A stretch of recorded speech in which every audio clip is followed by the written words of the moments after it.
Haroldo Dutra Dias, mineiro de Jequitinhonha, é juiz de direito, humanista, escritor e palestrante internacional. Estudioso de temas importantes como filosofia, espiritualidade e literatura grega. Doutorando e mestre em neurociências pela Universidade Federal de Minas Gerais. Ele tem formação em psicologia e biomedicina. É também articulista e autor de diversas obras. Agora ele vai nos falar sobre espiritismo e cristianismo. Recebamos com muito carinho o nosso irmão de ideal cristão, Haroldo Dutra Dias.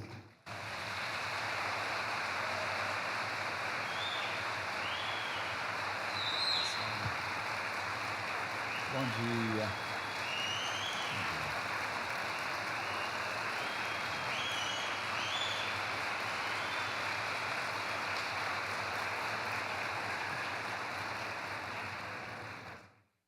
Um ótimo dia para todos. É com muita alegria que nós participamos de mais uma manhã em Franca, desse seminário, para que a gente possa fazer uma reflexão sobre esses temas importantíssimos, importantíssimos. Mas antes, eu gostaria de lembrar uma letra de música do Caetano Veloso que diz assim: de perto ninguém é normal. E nós poderíamos acrescentar: de mais perto ainda, todo mundo é divino. Nós trazemos o gene da divindade. Todas as potencialidades e atributos do Criador estão inscritos em nossa consciência. Estamos numa grande jornada do aperfeiçoamento. Portanto, quando nós falamos em cristianismo, olhando de perto, nada parece normal. As pessoas confundem cristianismo com igrejas, templos de pedra, sacerdócio organizado, um culto institucionalizado. Não importa a escola cristã. Nós temos cristãos mórmons, nós temos cristãos católicos, nós temos cristãos ortodoxos, nós temos cristãos espíritas, nós temos cristãos umbandistas, nós temos cristãos evangélicos, e dentro da reforma protestante há mais de 30 linhas de cristianismo. Então, quando nós olhamos para esse movimento humano do cristianismo, muitas vezes a gente acredita que já esgotou o assunto. Então a pessoa vai descrever cristianismo, você pode olhar isso, qualquer documentário, qualquer Globo Repórter, qualquer programa vai falar de cristianismo e começa a mostrar a igreja, ritual, um pastor, um pregador espírita, não é assim? E geralmente Jesus está crucificado. Vocês já viram isso? Geralmente Jesus está crucificado. Fala de braço aberto, numa cruz. E a gente acredita que isso esgota a compreensão de cristianismo. Esse é um ponto. Então, quem aqui é pai e mãe, coloca o filho na escola, faz um sacrifício para dar uma educação para os filhos, aí eles vão estudar química, física, astronomia, biologia, e eles aprendem aquelas coisas difíceis.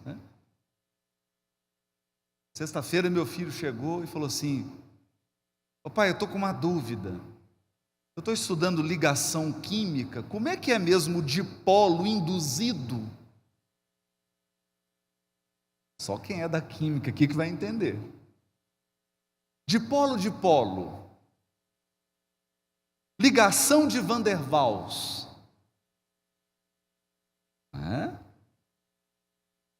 Aí está na biologia, eles estão lá estudando nucleotídeo. E aí, esse mesmo adolescente, sai dessa aula sofisticada de biologia, sai dessa aula sofisticada de química, e chega na casa espírita e pergunta: o que é cristianismo? Fala: é Jesus crucificado, uma igreja e a hóstia.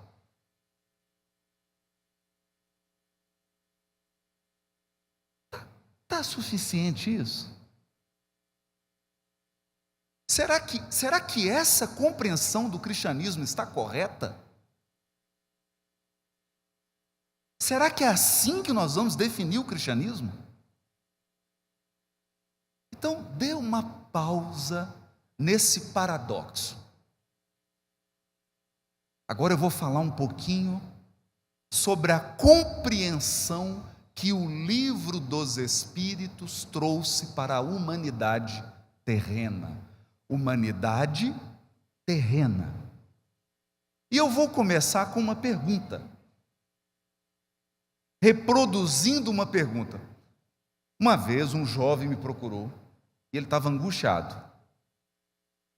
Ele falou assim: Haroldo, há 3.000 anos atrás,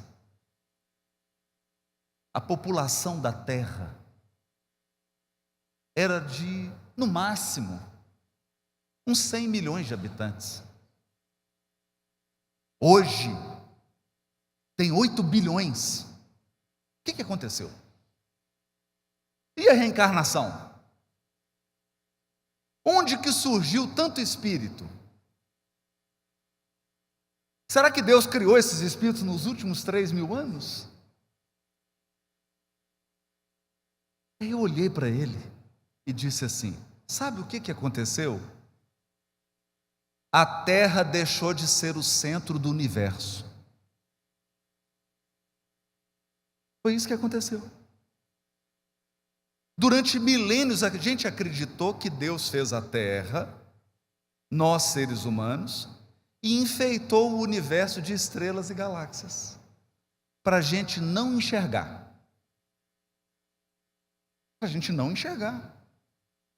Porque somente agora com o telescópio James Webb que nós estamos enxergando coisas que os nossos avós não enxergaram, não tiveram oportunidade de ver.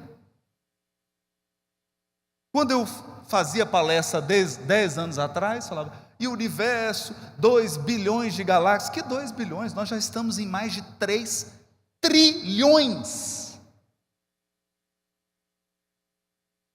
3 trilhões de galáxias. Trilhões. Cada galáxia tem 200 bilhões de sóis com seus planetas. Aí a pessoa se pergunta: será que tem vida inteligente fora da Terra? Eu gosto da resposta do Milor Fernandes. A prova de que tem inteligência fora da Terra é que até hoje eles não quiseram se comunicar conosco. São inteligentes. Então, nós precisamos ampliar. E aí, com esse raciocínio, quando você olha para a Via Láctea e começa a perceber que não é só o seu solzinho e o seu planetinha Terra e os planetas do sistema solar, que existem 200 bilhões de sistemas só na Via Láctea. Nós não moramos nem na melhor parte da Via Láctea. A gente não mora. Nós moramos na periferia da galáxia. A gente não mora nos condomínios fechados da galáxia. Por quê? Porque somos espíritos ainda muito imperfeitos, espíritos que ainda necessitam de um corpo biológico, que nasce, envelhece, adoece e morre. Isso é estágio inicial da evolução. estágio inicial. Então nós precisamos alargar. E vem então a doutrina espírita e começa a nos trazer uma ideia de um fluido cósmico. Como se o universo inteiro estivesse mergulhado num mar, num oceano de energia. Inteligente. Deus não tem boca, não tem língua, não tem dedinho, não tem mão, não tem pé. Porque Deus é incorpóreo.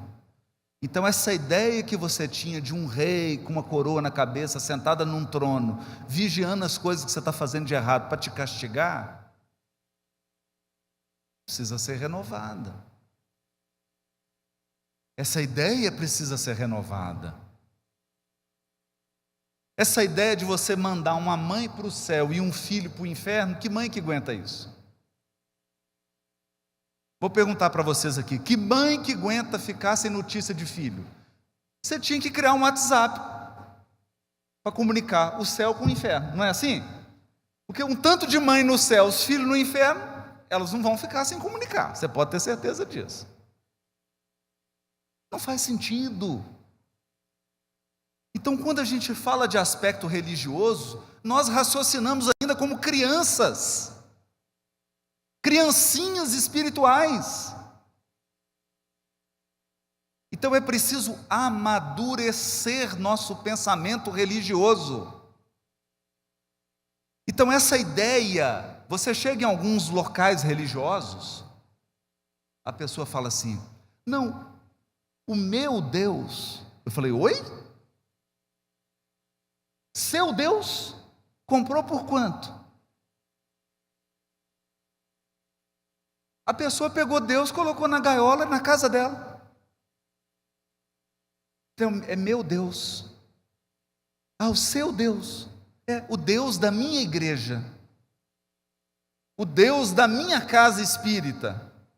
Então você está acreditando que o Criador de trilhões de galáxias agora entrou na gaiola da sua casinha. Você colocou uma coleira em Deus e agora você está levando ele para passear. Ele está te obedecendo. É essa a visão religiosa? É isso que nós temos para oferecer?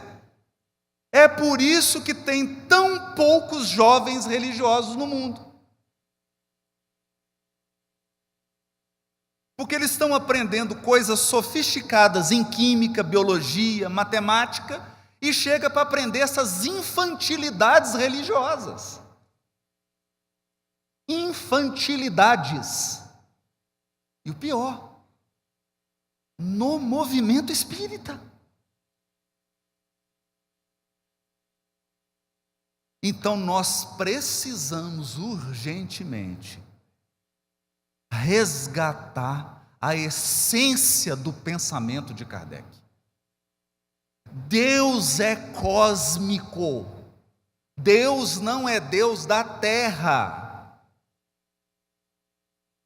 Então, não confunda movimento humano com movimento divino.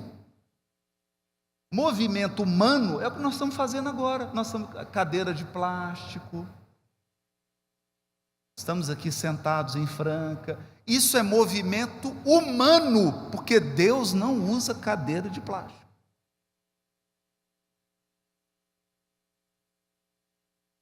Por que é importante fazer essa distinção?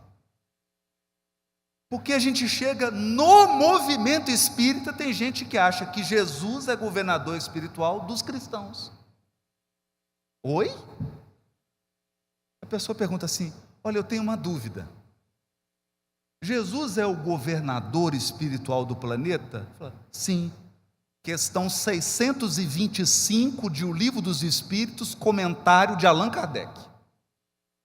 Para a humanidade terrena, Jesus constitui o tipo da perfeição a que podemos aspirar na Terra. Está lá. Aí a pessoa, mas ele é o governador? E os budistas?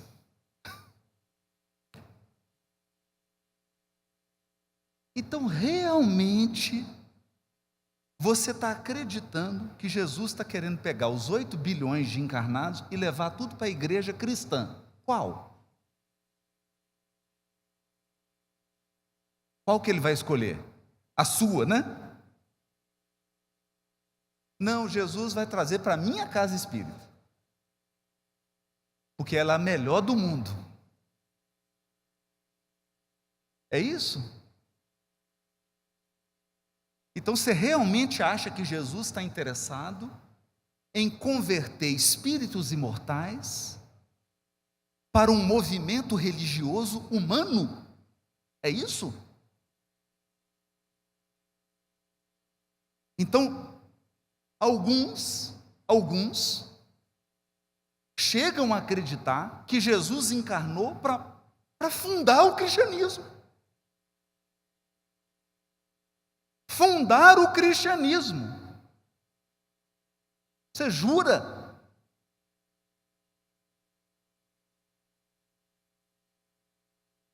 Jesus encarnou para mudar o padrão moral da terra. O padrão moral da terra. Na época do Cristo, nas praças das cidades, vendiam-se escravos. Então você chegava na praça, domingo, porque agora nós estamos aqui domingo de manhã num seminário. Antigamente, sabe onde que a gente estava? Na praça comprando criança. Aí você olhava para a criança assim, essa é fortinha, vai dar uma boa escrava. Esse aqui vai dar um escravo bom. Para ele não fugir, aí o que os medo-persas faziam? Furavam os olhos. Furava os olhinhos. Espera aí, deixa eu furar o olhinho dele, porque aí ele não foge. Gente, isso há 2000 anos. Essa era a sociedade há 2000 anos. Hoje você vai num restaurante, a pessoa fala assim, você quer que serve uma entrada? Aí você fala, o que tem? Olha, tem pãozinho com queijo canastra. Tem mandioca frita. Traz 3 porções. Há 2050 anos atrás, festa chique era assim, antes do jantar, antes do almoço, uma luta de gladiador para ver qual que matava o outro.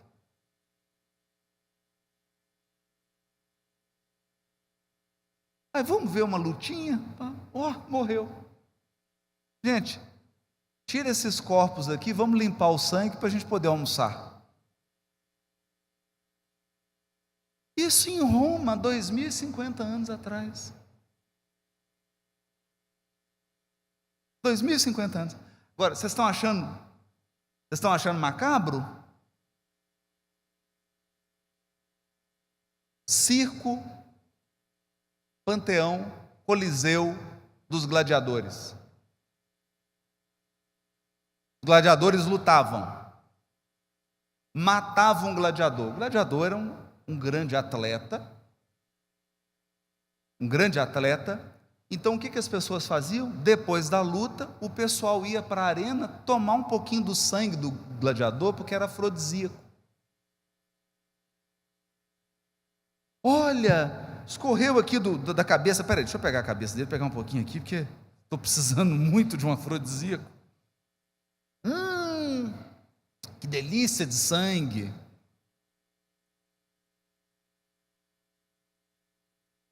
Essa é a humanidade que você estava 2000 anos atrás.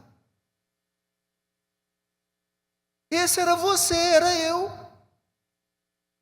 há 2000 anos atrás.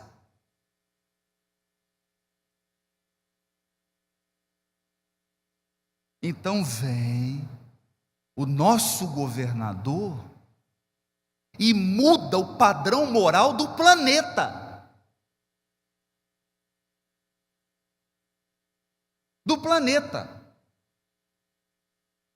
Então, o compromisso do Cristo é com o seu padrão moral, não é com a religião que você frequenta.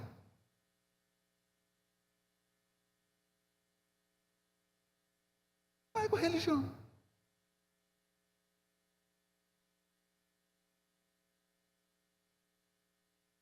Por quê? Porque o movimento religioso em que você se integra é uma preferência pessoal. Pessoal. A minha esposa é católica. Ela fala, eu me sinto bem na igreja católica. Ela é devota de Nossa Senhora da Medalha de Uberaba. Eu me sinto bem no movimento espírita. Mas veja, o padrão moral instaurado pelo Cristo não é da terra, não é de Franca. O padrão moral que o Cristo trouxe é cósmico. Então, toda vez que alguém chega até mim e pergunta qual a relação de espiritismo e cristianismo, eu pergunto, qual a falta de relação? Onde você acha que existe diferença? Só para eu entender. É porque no espiritismo a gente não tem nenhum crucifixo.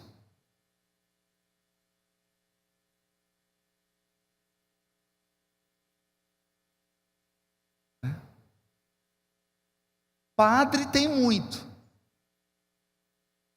O que tem de padre encarnado no movimento espírita? Tem muito. É isso? Essa é a visão de cristianismo? Essa é a visão de cristianismo? Então veja, o que fez Kardec na sua genialidade pedagógica? No primeiro livro, ele deixou pistas. Pistas. A primeira é a questão 625. Qual o tipo mais perfeito? Nós estamos falando do mais. Do mais. Qual o tipo moral mais perfeito que já veio à Terra? Jesus. Jesus. Ficou marcado. Depois o que ele fez? Você acha que Kardec já chegou entrando em questão de ritual, de igreja, de sacerdócio organizado? Não. Ele dedicou a terceira parte do Livro dos Espíritos à essência da lição de Jesus. Qual que é a terceira parte? Leis morais. Leis morais. Percebe? Então, se você quiser conversar com qualquer religioso do mundo, você tem que começar a conversa assim. Você acha que é bom ser orgulhoso e violento ou humilde e manso? Pergunta isso para um budista. Ele vai dizer, humilde e manso. Sermão do Monte. Pergunta isso para um hinduísta. Pergunta isso para qualquer pessoa de qualquer religião. Os valores morais são a essência, não os acessórios. Não os acessórios.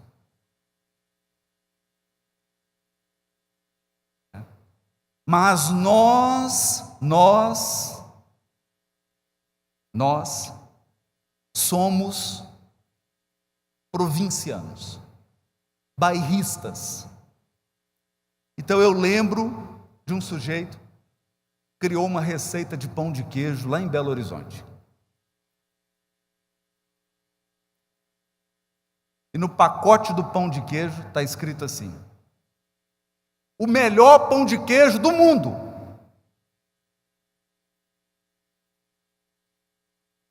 Aí deu problema. Os homens falaram: mas isso é muito presunçoso.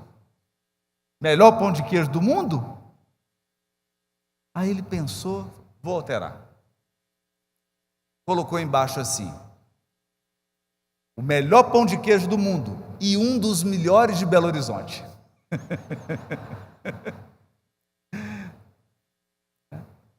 Então, toda pessoa vai dizer para você: minha religião é a melhor do mundo. Claro, é melhor para ela. É melhor para ela. É melhor para a experiência dela. É melhor, talvez, para aquele momento evolutivo dela. E que importa? Qual a finalidade de um movimento humano religioso? Despertar em nós a vontade firme de transformar nosso padrão moral. É só isso. É só isso. Então, se você está engajado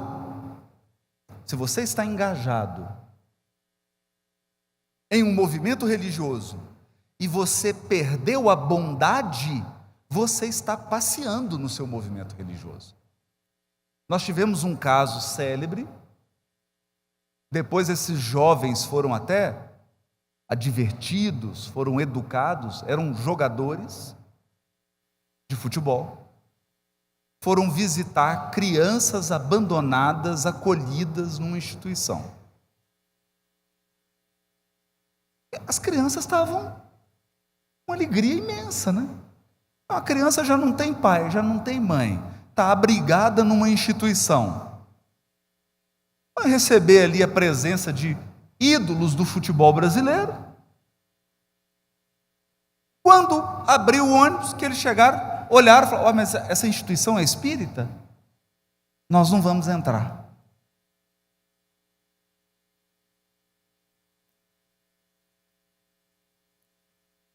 Foram embora.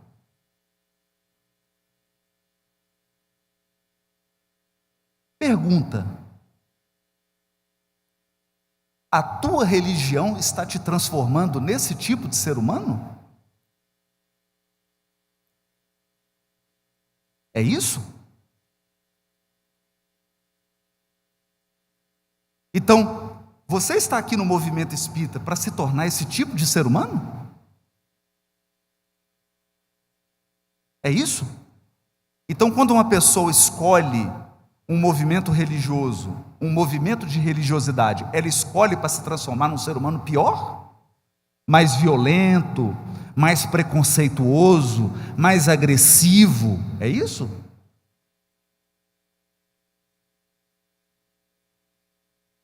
Não pode ser. Não pode ser. Não pode ser.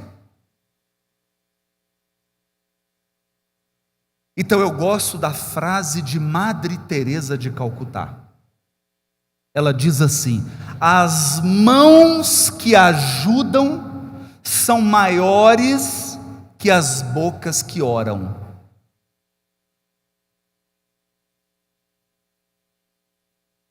Olha isso. As mãos que ajudam são maiores.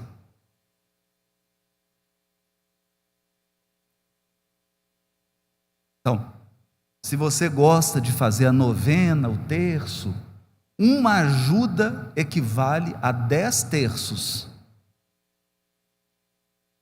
Quem gosta de água fluidificada, culto no lar, quando você ajuda alguém, equivale a 7 cultos no lar.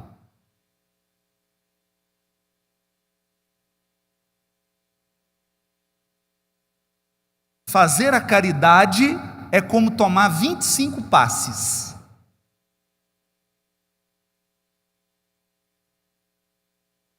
Perceberam? Então, de que cristianismo estamos falando? Bom, nós estamos falando de um espírito puro. De um espírito puro. Então, cuidado com as anedotas sobre Jesus. Anedotas. Como um bom mineiro, eu adoro anedota e piada, mas de bom gosto.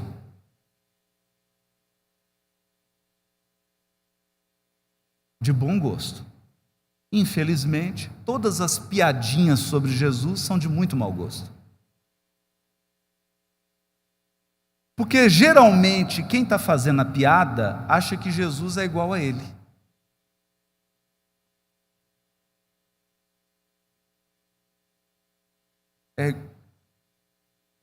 Então, quem já não ouviu aqui que Jesus criou uma revolução? Ora, se Jesus criou uma revolução, por que ele ficou em silêncio diante de Pilatos e Herodes? Por quê? Enquanto ele estava na Galileia, Simão Pedro entrava dentro do barquinho com seu irmão André, estava pescando, Jesus vinha caminhando em cima da água. Eles falavam: nossa, mestre, andando em cima da água. Chegava para Jesus um leproso, faltando um pedaço da orelha, um pedaço do nariz, faltando alguns dedos, partes do corpo já descolando do corpo. Jesus colocava as mãos, a pessoa ficava em perfeito estado. Cegos de nascença, ele impunha a mão, a pessoa voltava a enxergar.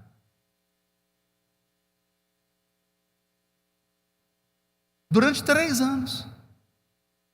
Isso era todo dia. Todo dia.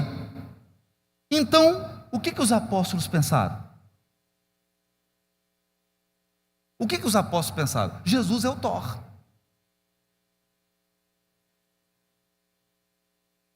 É o Thor. A hora que o negócio apertar aqui, ele vai pegar o martelo, vai esmagar todo mundo. Tem uma cena que é curiosíssima. Capítulo 8 do Evangelho de Lucas. Jesus diz assim: preciso ir a Jerusalém. Tá bom, mestre. Vamos pegar o melhor caminho. Qual que é o melhor caminho?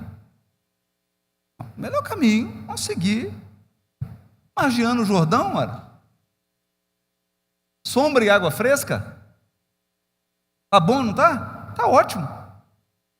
Jesus falou: não, mas eu preciso passar pela Samaria. Mestre do céu, não faz isso não. É o caminho mais longo, não tem água. Nós vamos ter que subir montanha. E outra coisa, nós somos inimigos do samaritano.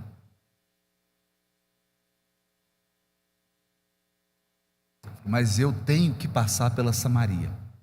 Aí o João Evangelista, que é o discípulo amado do amor, aquele afeto, um amor, fala assim: mestre, eu vou na frente, eu vou arrumar um lugarzinho para o senhor se hospedar, ao menos para dar uma dormida, comer alguma coisinha, refrescar, tomar um banhozinho, pode deixar comigo. Foi na frente, amoroso, jovem. Aí chegava para o samaritano e falava assim: escuta, nós vamos passar aqui, estamos precisando de um abrigo. Você é samaritano? Você é espírita? Não, então não. Se você não é espírita, não. Não conseguiu nenhum abrigo. Segundo a tradição do povo hebreu, a tradição, na verdade, do deserto, é porque você precisa muito da hospitalidade no deserto. Os povos que vivem ao redor do deserto, eles dependem da hospitalidade, porque você não consegue fazer longas viagens sem pousar. Então, hospitalidade é um valor muito precioso. É quase uma lei. É quase uma lei. Por exemplo, você não pode nem atacar seu inimigo durante o momento que você está hospedando ele. Está oferecendo um abrigo para ele. São normas. Nós temos hoje. Por exemplo, está 2 exércitos brigando. Passa a Cruz Vermelha. Não pode matar o pessoal da Cruz Vermelha. É norma de guerra. Né? Então nós somos bichos, mas bichos com pedigree. Né? A gente ainda observa algumas regras. No entanto, os samaritanos quebraram a regra da hospitalidade. E havia um ditado popular que dizia o seguinte: quem nega a hospitalidade, cai o fogo do céu e queima você e sua família.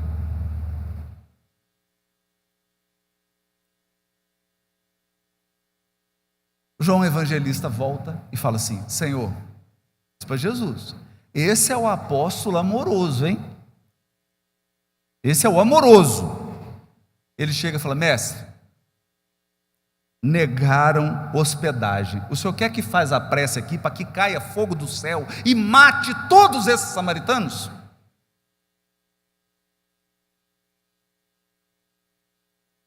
Perceberam? Mata todo mundo. Ou então faz assim, mestre, constrói uma muralha de 3 metros envolvendo toda Samaria e depois enche de água. O João estava possesso. O que Jesus responde para ele? O Filho do Homem veio salvar, não destruir.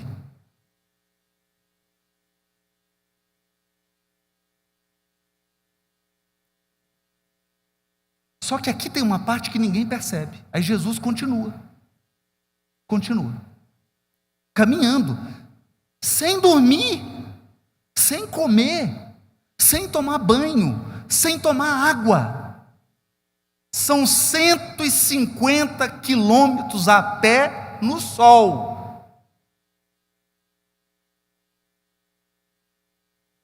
Quando ele chega, suado, com sede, com fome, cansado, ele encontra um religioso. Graças a Deus. Porque as pessoas religiosas são bondosas demais. As pessoas que estudam o livro dos Espíritos, elas são tão bondosas. Não é? Todo mundo que estuda o livro dos Espíritos, gente, a pessoa chega a exalar um perfume da irmã Sheila, não é assim? De tão bondosa que ela é. Então chegou um doutor da lei. Ao invés dele perguntar: só quer tomar uma água? Só quer comer um pedacinho de pão? Não, ele veio fazer pegadinha com Jesus.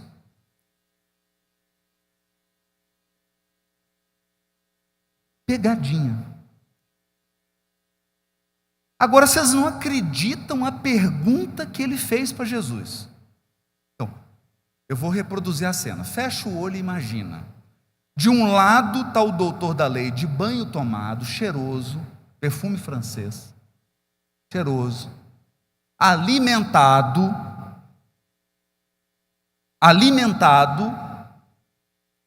diante dele está Jesus suado, cansado, sem dormir, com fome, com sede. Sabe qual que é a pergunta que ele faz para Jesus?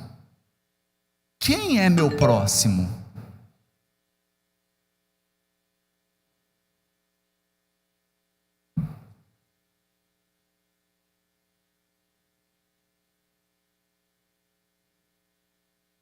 Dá vontade ou não dá vontade de descer fogo do céu? Quem é meu próximo? O que aconteceu com o coração desse religioso? Expliquem para mim, por favor, gente. O que aconteceu com o coração desse indivíduo? O que aconteceu com o coração dessa pessoa que fala em Deus o dia inteiro? Que lê Bíblia o dia inteiro? Que participa de 5 reuniões do NEP por dia? O que aconteceu com o coração desse indivíduo? Ele não consegue oferecer um copo de água. Ele está diante de uma pessoa que está com fome, com sede, suado, cansado. E ele pergunta: quem é meu próximo?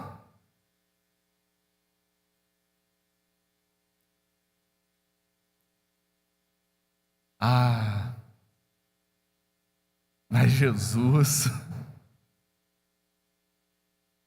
não é brincadeira não. Jesus preparou uma acarajé com pimenta mexicana.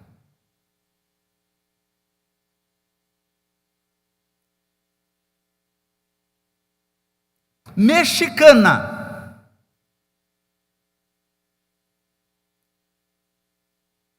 Jesus olhou para o João Evangelista, que queria que descesse fogo do céu para matar tudo quanto é samaritano da terra. Olhou para o doutor da lei, que estava perguntando quem que é o próximo dele. Coitadinho, ele não sabe. Ele não sabe mais distinguir o que é uma pessoa que precisa de um copo d'água. Olhou para todo mundo, e qual parábola Jesus contou? Qual parábola Jesus contou? A parábola do bom samaritano.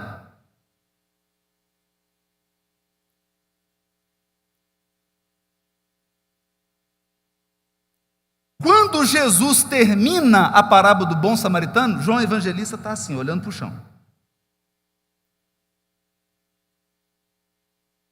De vergonha.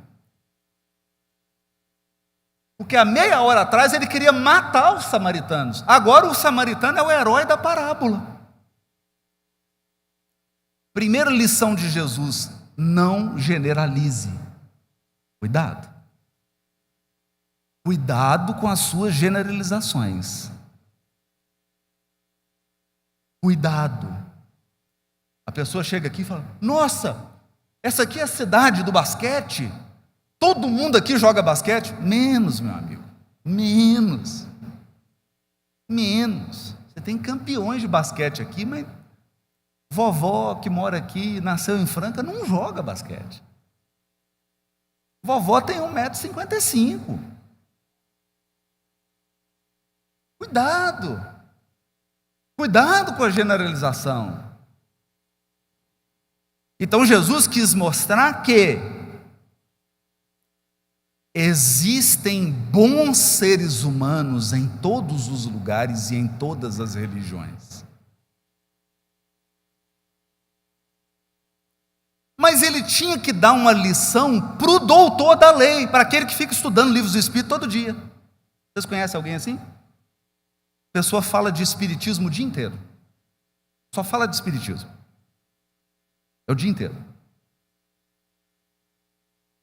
Então você fala: oi fulano, bom dia. Bom dia. A questão 13 do livro dos Espíritos trata dos atributos da divindade.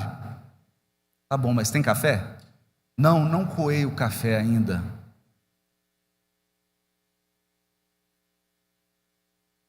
Esse é o doutor da lei. É o dia inteiro rezando, o dia inteiro lendo Bíblia, o dia inteiro. Ele é religioso, tradicional. Ele segue o culto, o ritual, o dia inteiro. Aí Jesus conta a parábola. E na parábola é o seguinte: está todo mundo identificado. Tem o sacerdote, tem o levita, já mexeu com ele. Porque na parábola, o sacerdote e o levita que não ajudam, é ele, o doutor da lei. É ele. Jesus só contou de uma forma sutil. É ele. É ele que está diante de Jesus com fome, com sede, suado, cansado e não ajuda. É ele. Só que aí Jesus inverte. Porque o samaritano é quem vai ajudar. Para o doutor da lei, o samaritano é alguém desqualificado. Só que aí Jesus muda o ângulo. Sabe por que Jesus muda o ângulo? É muito fácil você falar de caridade quando você está de banho tomado, quando você tomou café, você está com barriguinha cheia, você dormiu, você tem uma casa, você tem cama, você tem colchão. E aí você fala assim: agora eu vou praticar a caridade. Sabe qual que é a lição difícil da caridade? É quando você precisa da caridade.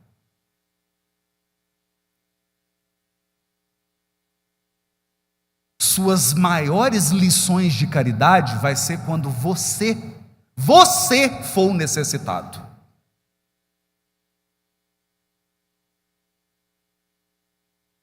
E aí Jesus contou o exemplo do homem que foi atacado, bateram no rosto dele, não dava para identificar, tiraram a roupa dele. Jesus desvestiu o necessitado. Você não sabe qual a religião do necessitado? Qual que é a religião do homem caído da parábola samaritana? Não sei. Qual a nacionalidade dele? Não sei.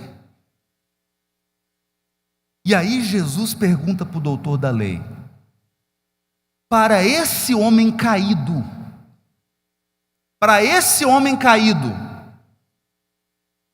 quem foi o próximo dele? Quem foi o próximo?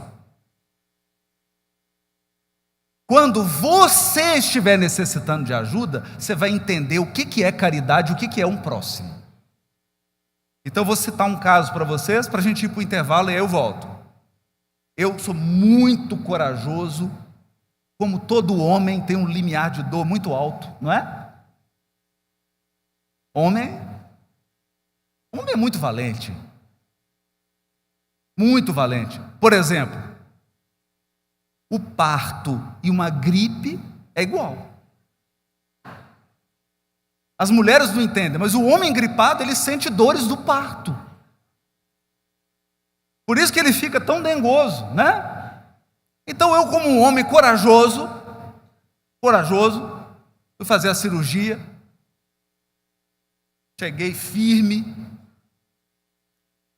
essa crença na imortalidade da alma, convicto. A moça falou assim: entra ali, tira sua roupa e coloca a camisola. Aí eu já fiquei um pouco tenso.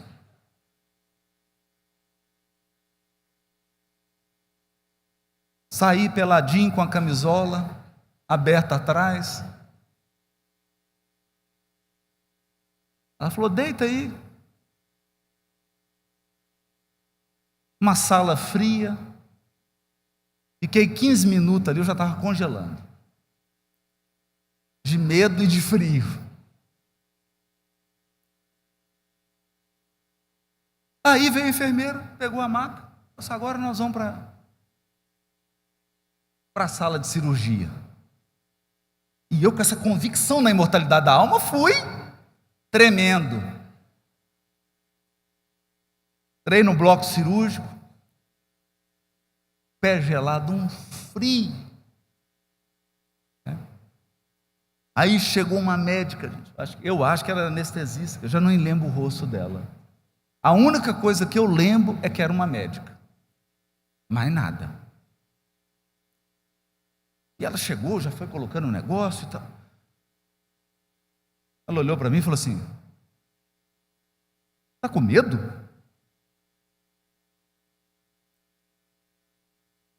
Falei: doutora, eu estava com medo a hora que eu pus a camisola. Agora eu já estou em pânico. Não tem problema, não, vou te dar um sedativo, daqui a pouco você está dormindo. E saiu. Acho que foi fazer a dosagem. Já falou assim: deixa eu aumentar, porque esse é um molão, é mole. Esse é covarde. Aí chegou uma senhorinha.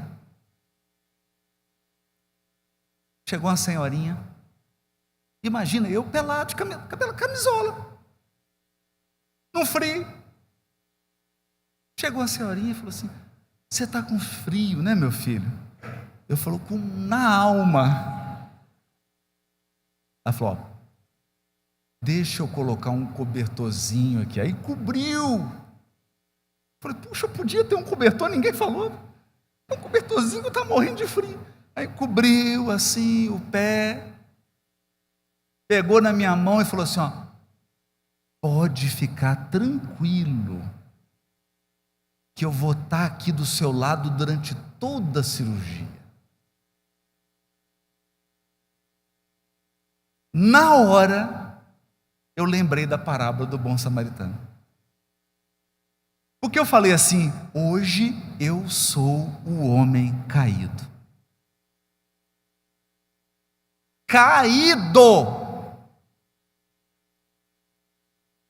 Porque na hora que a doutora veio, eu acho que ela triplicou a dose. A hora que ela colocou assim, começou a aplicar, eu já comecei a ver 5 médicas e 5 senhoras. Apaguei. Eu falei: sou o homem caído que ia de Jerusalém para Jericó. Estou nas mãos de outro ser humano. Se começar a ver parente que já foi, é porque a cirurgia não deu certo. Ou deu, né? Ou deu muito certo, né? Se eu voltar, é porque foi bom. Gente, quando eu acordei, não é que a senhorinha estava do meu lado. E ela falou assim: eu não falei que eu ia ficar do seu lado?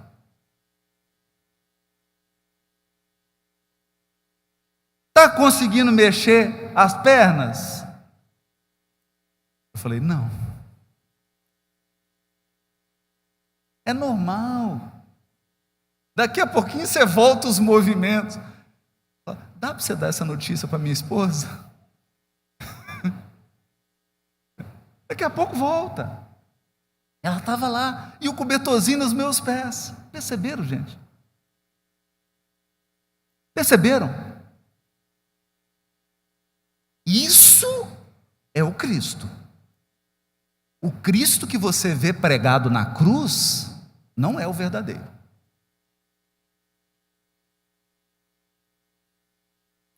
O Cristo verdadeiro está andando por aí, está cuidando do mundo. O Cristo verdadeiro está inspirando as pessoas boas a serem melhores. O Cristo verdadeiro está corrigindo, educando e renovando as pessoas más. Porque ele disse: nenhuma das ovelhas que o Pai me confiou se perderá. O Cristo verdadeiro é o Cristo vivo, em espírito, governador espiritual do orbe, que cuida dos chineses, dos japoneses, cuida da África, cuida da Ásia, cuida da Europa, cuida das Américas, da América do Sul, da América do Norte, cuida do planeta. Cuida dos cachorros, dos gatos, dos animais, da natureza, porque ele governa o planeta. Minhas amigas, meus amigos, nós comentávamos sobre as falsas interpretações sobre o papel de Jesus na transformação moral do mundo. Muitas parábolas de Jesus se referem a uma terra redimida, a uma terra prometida. A terra prometida bíblica, ao contrário do que muitos pensam, não é um espaço geográfico. A terra prometida é a redenção do planeta. Significa sairmos do mundo de expiação e provas para ultrapassarmos o mundo de regeneração e transformarmos a terra num mundo ditoso, morada de espíritos que tenham o senso moral desenvolvido, morada de espíritos bondosos, que usam o conhecimento para fazer o bem, morada de espíritos que são solidários e fraternos, que não permitem mais a injustiça, esse desnível tão profundo, os diversos tipos de violência.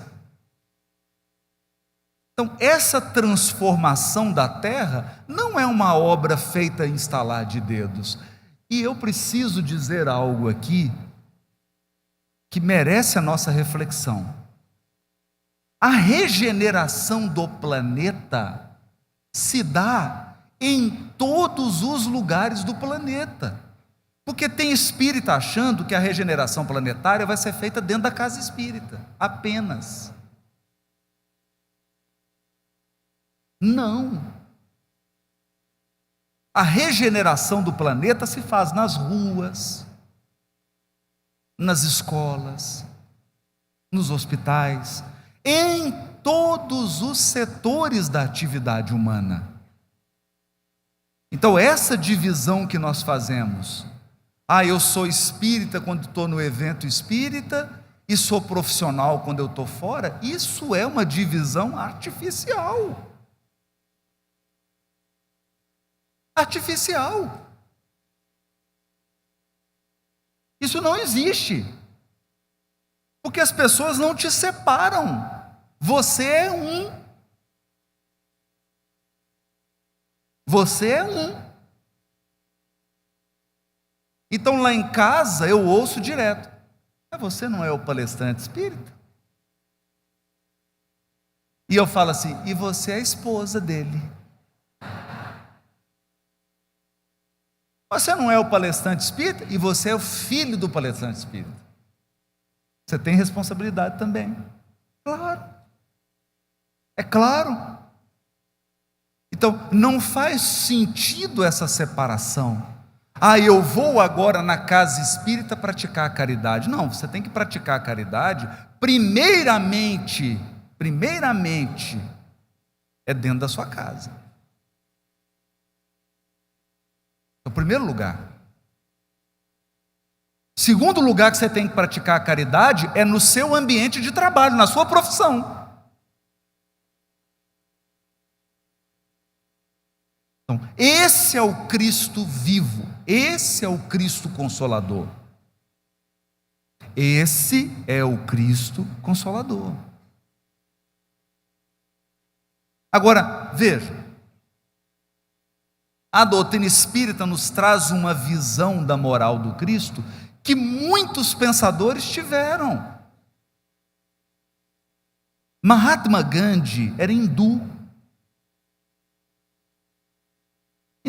Essa era a religião dele. E ele disse assim: se todos os livros da terra se perderem e sobrar apenas o Sermão da Montanha, nada se perdeu. Todos os livros religiosos. Por quê? Por que Mahatma Gandhi disse isso?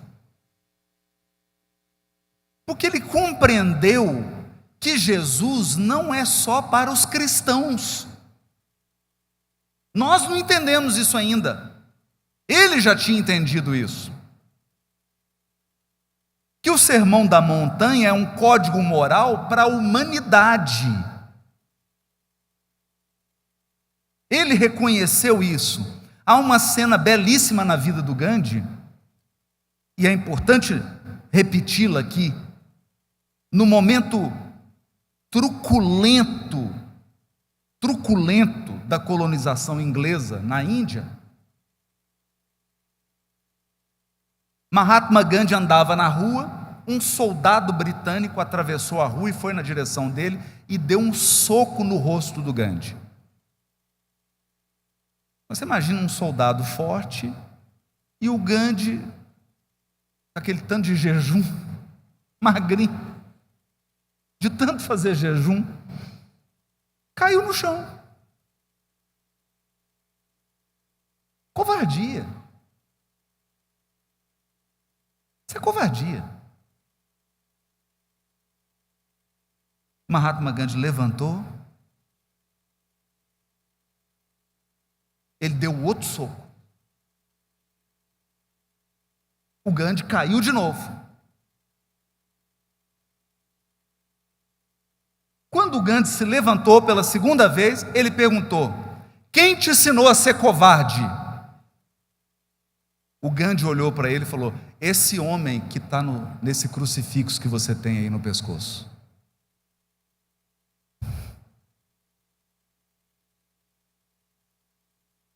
O soldado começou a chorar.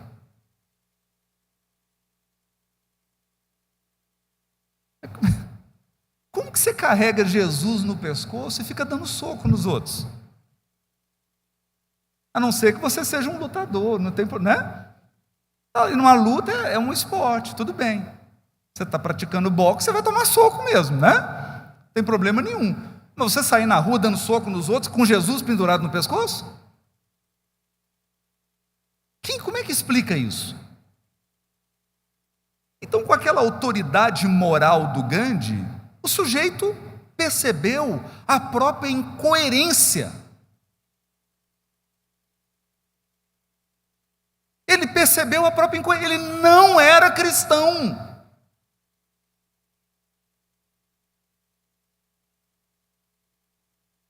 Cristão era o Gandhi, que era hindu. Te confundiu? Cristão era o Gandhi, porque quem estava praticando a não violência era um hindu e não o cristão.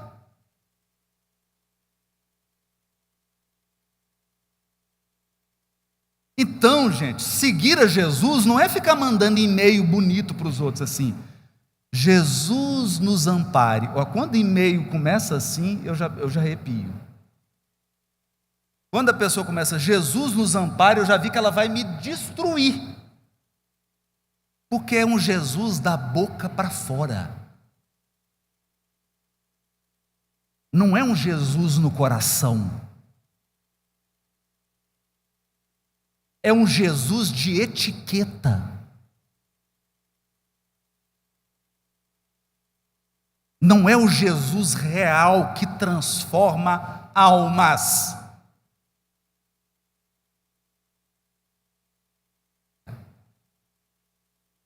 Outra cena com o Gandhi vai num encontro interreligioso em Londres.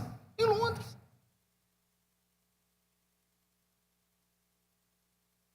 Em Londres.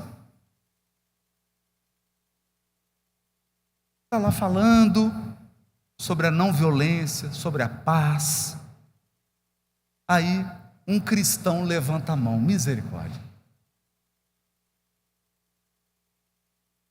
Olha a pergunta que o abençoado seguidor do Cristo fez. Gandhi, o que é preciso fazer para o cristianismo se espalhar pela Índia?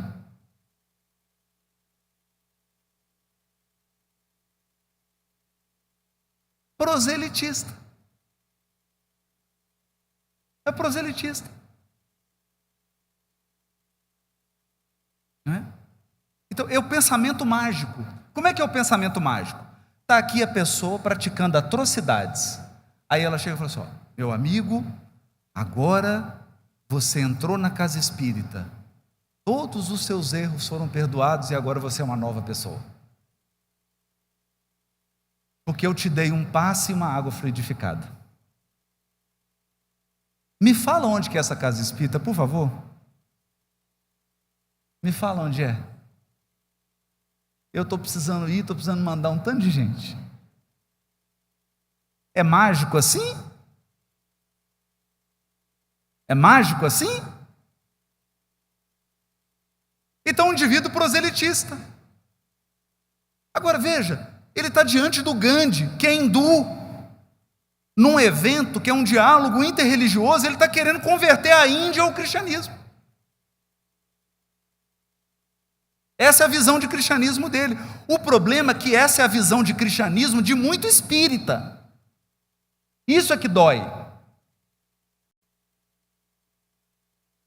Ah, mas o Gandhi era 1 milhão de vezes mais cristão do que ele. O Gandhi falou assim: olha, 2 coisas são necessárias para o cristianismo se espalhar mais sobre a Índia. Aí o sujeito falou: opa, deixa eu anotar, né? 2 coisas. Pode falar, Gandhi. A primeira é: o cristianismo precisa ser ensinado sem deturpações.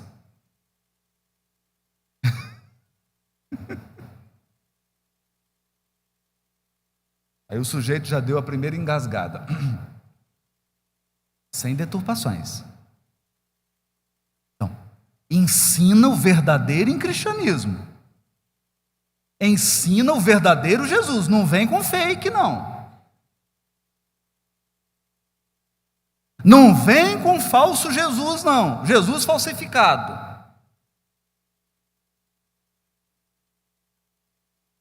O Jesus à moda da casa.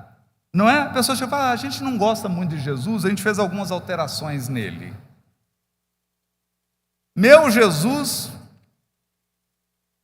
casou com 3 mulheres, teve 3 filhos com Madalena e mais 5 filhos com as 2. Eu falei: não, mas esse é Jesus ou é você?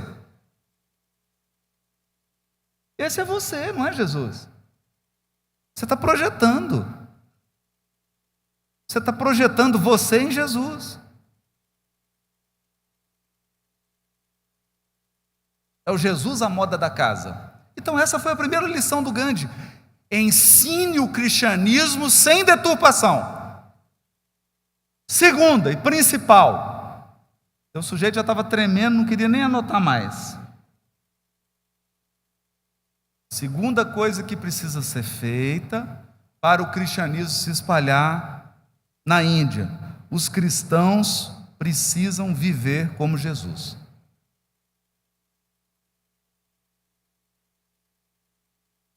Aí o rapaz falou: é melhor deixar a Índia em paz. Perceberam? Porque pregar Jesus é fácil. Exemplificar Jesus é o que separa os bodes das ovelhas.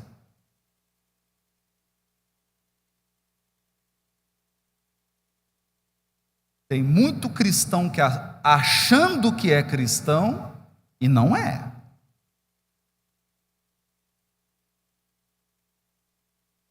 Que ele coloca adesivo de Jesus no carro, ele fala de Jesus o tempo inteiro.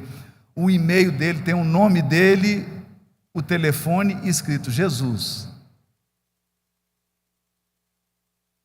Ele é um ótimo pregador de Jesus. Aí você repara você repara a pessoa, que é o seguinte: vou dar umas dicas, umas estratégias aqui. Eu aprendi com os meus obsessores. Eles me ensinaram. Estratégia para reconhecer o verdadeiro cristão. Meus obsessores que me ensinaram. Primeira estratégia: repare esse cristão dirigindo num trânsito engarrafado, na hora do rush. O trânsito separa o verdadeiro cristão do falso.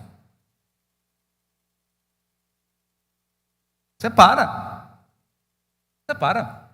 Agora eu estava dirigindo, o sujeito deu uma fechada, eu falei, eu te encontro. Me veio aquelas lembranças de encarnações passadas. Eu baixei o vidro do carro, parei do lado dele e preparei aquela pregação.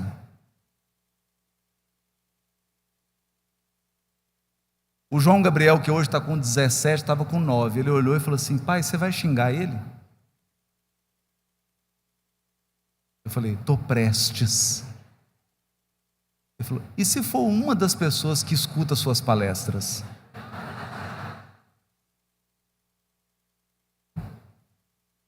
Aí eu levantei meu ouvido e falei: aí eu estou desmoralizado. Percebeu? Mas eu não falo assim: ô seu idiota. Aí o cara fala: Haroldo, dá para você dar um autógrafo no meu livro? Então, pregar Jesus é fácil. O difícil é testemunhar Jesus no trânsito. Segunda estratégia que os obsessores utilizam para saber quem é cristão e quem não é como essa pessoa trata pessoas de classe social mais humilde. É ótimo. Você vê a pessoa entrando num prédio, aí tem um porteiro simples. Como é que ela trata?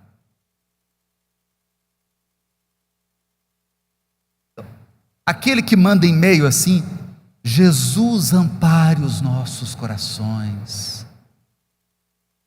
Meu confrade amado, irmão em Cristo Jesus. Aí ele entra no prédio e fala assim: e aí, senhor José, cadê minha correspondência? Aí falou: bom dia. Não responde. Esse é cristão?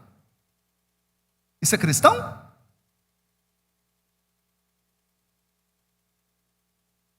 Você é cristão?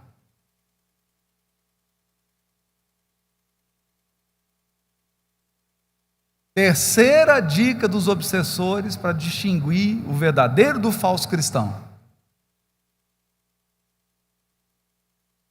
passa um dia com ele dentro de casa, mas não é um dia qualquer não, é um dia que está todo mundo em casa, feriado, domingo. Com que cara essa pessoa acorda? Qual que é a cara dela no café da manhã? Como que ela trata os parentes? Cunhados, cunhadas, agregados. Aí você vai saber se essa pessoa é cristã ou não. Perceberam? Então, o Espiritismo virou a chave. Virou a chave.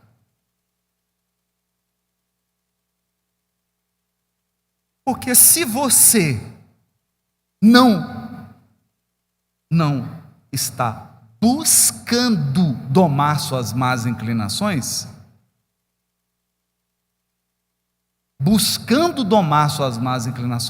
não é se você é um espírito puro.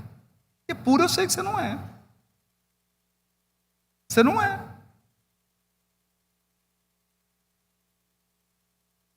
Não é? Você não é. Então tem situações que você não vai estar bem. Tem dia que você não está bem. Mas o esforço que você faz, é o esforço que você faz. Então Jesus ensina: pede desculpa. Aí você escreve um bilhete assim: meu bem, me perdoe, mas é você que estava errada. Aí não vai. Aí não adianta. Você não entendeu.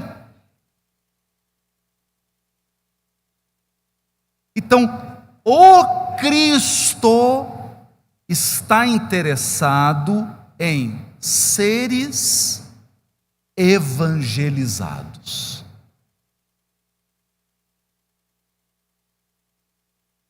Seres evangelizados. É isso. Pessoas comprometidas com o bem. Pessoas comprometidas com o ser humano. não com o sábado.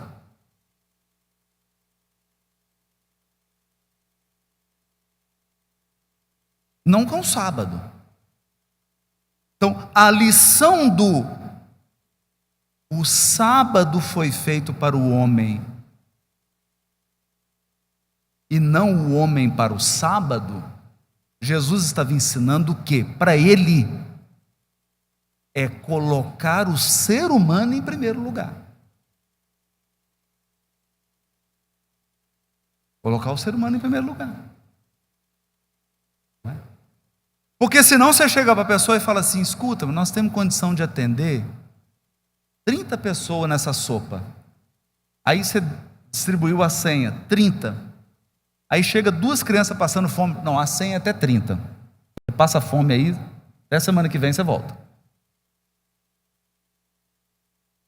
Porque aqui na minha casa espírita, a senha é mais importante do que as pessoas. O importante é a senha. É a regra. O ser humano vem depois. Perceberam? Então tem um caso do Chico que é emblemático. Uma senhora muito perturbada, e você tem que estar muito perturbado para fazer isso. Chegou, olhou para o Chico e falou assim: Chico Xavier, seu sem vergonha, e deu logo um tapa na cara do Chico. Você entra nessa sala de passe agora e me dá um passe. Porque já tem 1 hora e meia que eu estou te procurando. E o Chico desabou. Poxa, mas como é que eu vou dar um passe desse mulher? Não tem condição de dar um passe. E apareceu o Emmanuel para ele. Ele olhou para o Emmanuel e falou assim: Emmanuel, você viu o que aconteceu? Eu não tenho a mínima condição de dar passe nessa senhora. Você não acha que eu tenho razão? O Emmanuel falou: você tem razão, Chico. Você tem razão.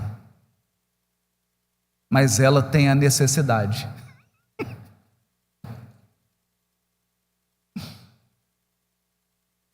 Você tem a razão, mas ela tem a necessidade. Chico, a nossa irmã está enlouquecida. Perceberam? E aí o Chico, oh meu Deus, foi lá e deu o passe. Por quê? A pessoa estava completamente obsidiada, a pessoa estava completamente adoecida. Eu não estava bem. Então, é essa compreensão do papel de Jesus no mundo. Do papel de Jesus no mundo. Agora, eu vou terminar com uma cena e eu quero que você reflita sobre essa cena. Emmanuel, no livro A Caminho da Luz, 1º capítulo, item 1, diz assim: rezam as tradições do mundo espiritual que na direção de todos os fenômenos da vida em nosso sistema, existe uma comunidade de espíritos puros e eleitos pelo Senhor Supremo da vida, em cujas mãos repousam as rédeas diretoras de todo o nosso sistema.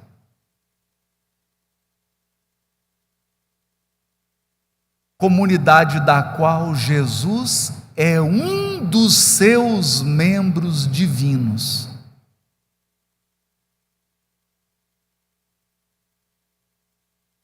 Agora eu quero que você imagine o seguinte: uma reunião, entra Jesus e todos os Cristos do sistema.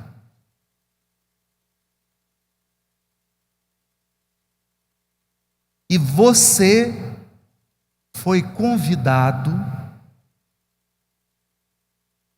para participar 30 segundos dessa reunião.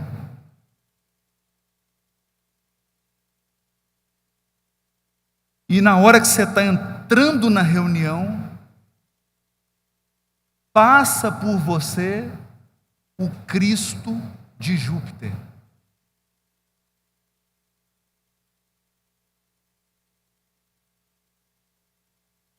E ele pergunta assim: você que é o convidado, a convidada da terra, você tem 10 segundos para fazer uma pergunta antes de voltar. Aí você pergunta para o Cristo de Júpiter: você é cristão?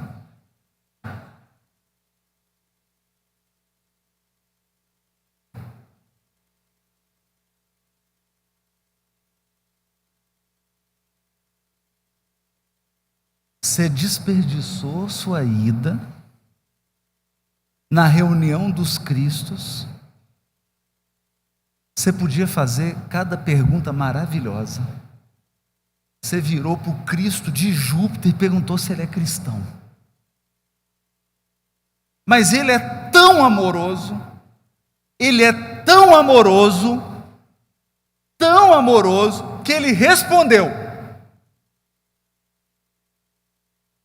não, minha filha, não, meu filho, eu não sou cristão, eu sou um Cristo. Obrigado, Franca. Bom dia para todos.